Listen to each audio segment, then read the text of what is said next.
All right, buckle your saddlebags, people. We are in for a pretty detailed derivative rule. This is called implicit differentiation. I'm going to break it into two different videos. The second video will focus on the second derivative. All right, so I'm not going to have a written rule. I'm going to kind of go over the procedure. It's going to take practice on your part, but here is the original problem. And the instructions would say find dy dx, or something like that, which we know from our calculus knowledge is, hey, go ahead and find the formula or the equation that will give me the slope of this thing at any point I care about. Well, one thing you should notice is this equation is not in the y equals blah, blah, blah form.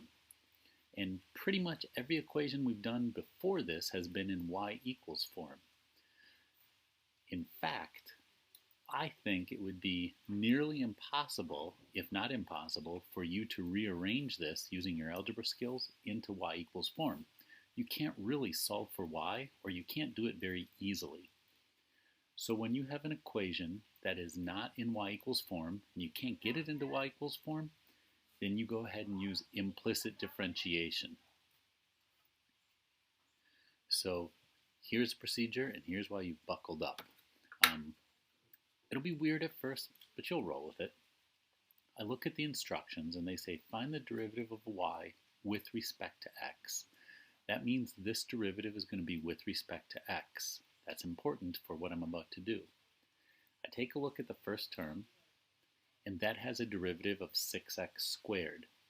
Then I tack on this symbolism dx over dx because it says I just took the derivative of an x term with respect to x.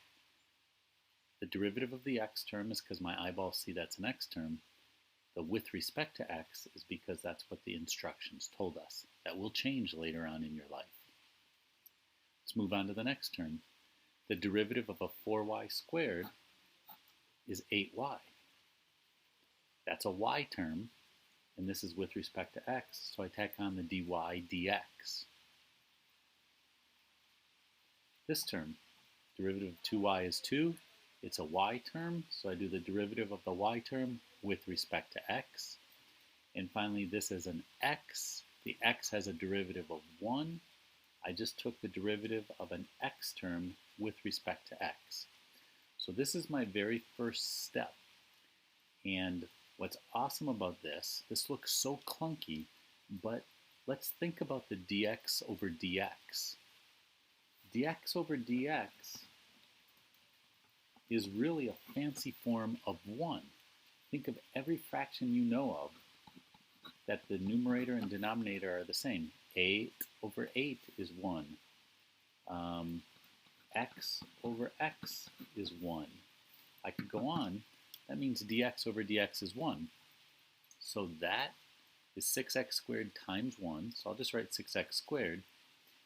And that is 1 times dx over dx, or 1 times 1, so I'll just write a 1. So I've cleaned it up a little bit. Once I get here, now my goal is to solve for dy dx.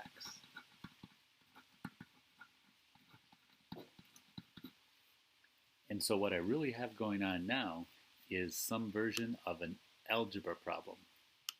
Zoom in a little bit. Okay, so I want to solve for dy dx, which means that and that. So my first move, if I'm going to solve for those, like a good algebra student, I get those both on the same side of the equal sign. So the 2 dy dx comes over there. And by the way, the 6x squared, I want it to get away, so I send it to the other side. Just good old-fashioned algebra 1. Now I factor out a dy dx. By the way, that's the most commonly forgotten factoring tool in America today, GCF. Now the dy dx is attached to this by multiplication, so I divide each side by 8y minus 2, and I have my dy dx. This thing, believe it or not, is the formula or equation that gives me the slope of that thing at any point I care about. A side note before we go on, you notice we did a lot of algebra up here. You might choose a different path than me. If that's the case, then your final answer would look different but still be the same. For example, when I worked out this problem before I made this video, I got this answer. Seems like that's different than this answer, but it's really not. It's just the result of a different algebra path.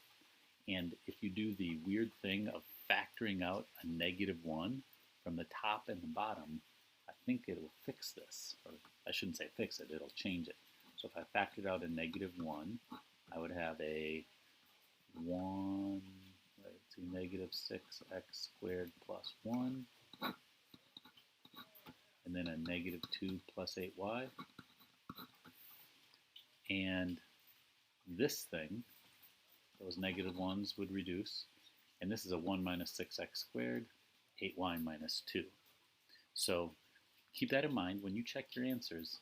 If you get this, and my solutions give you that, it might just be this weird phenomenon of different algebra path. Okay, but I digress. This is the formula for the slope at any point I care about. What if I care about the point 1, 2? So here was the original equation we were working with. And if I want to know the slope at 1, 2, now this is the first time that you've had x's and y's swimming around in your derivative equation. Well, I just plug in a 1 and a 2. This is where Leibniz symbolism is pretty nice. So plug in the 1, plug in the 2, where I had the x and the y, and now I get my slope. By the way,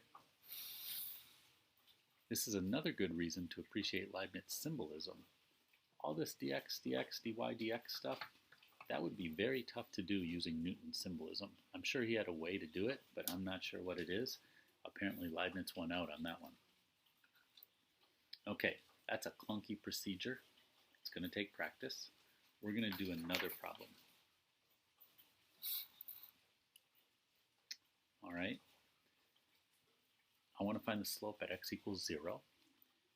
I look at this and I say it's not solved for y, and I think it would be difficult to solve for y, so I'm going to use implicit differentiation. There's my first step. You may want to pause the video to double check to see if you would get the same thing or work it out on your own. But derivative of that, and I guess in my instructions I should have been precisely saying dy dx so that you knew this was with respect to x. This part, that's product rule. I put a product rule inside of an implicit differentiation, and it has a subtraction sign, which means I have to subtract away the entire product rule, which means I have to subtract away the entire product rule. In the heat of battle, it'll be easy to forget about those parentheses, and then you're toast. So here's my product rule, derivative of the first times the second, plus the first times the derivative of the second. Notice my dy dx and dx dx symbolism along the way. Also notice this. This is a spot where you will bite the dust. Not you, but somebody you know. The derivative of an 8 is a 0. You'll be surprised how many times you write an 8 over there. Once I'm done to this point, my goal is to solve for dy dx, and this is why it's an Algebra 1 issue from here. So I'm not going to describe it, I'm just going to show it because you're bored already.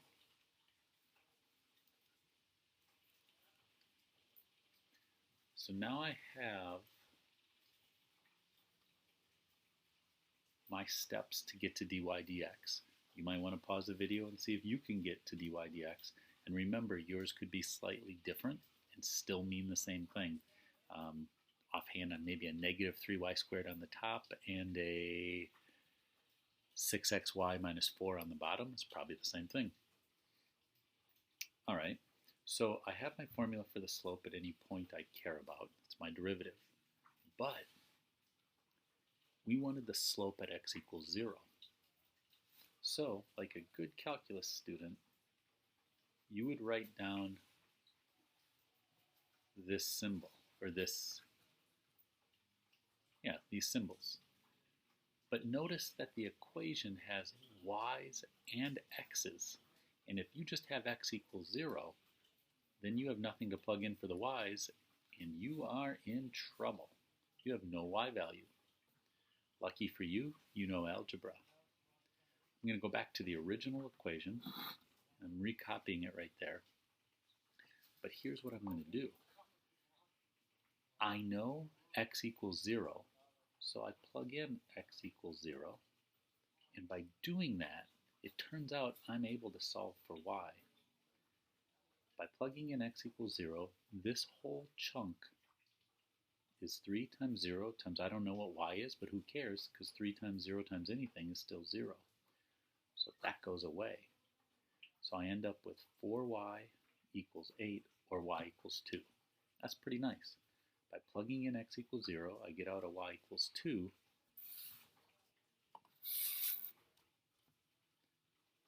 So now I have an x and a y. I can plug into my derivative and find out that that original equation, this thing right here, at x equals 0, y equals 2, has a slope of 3.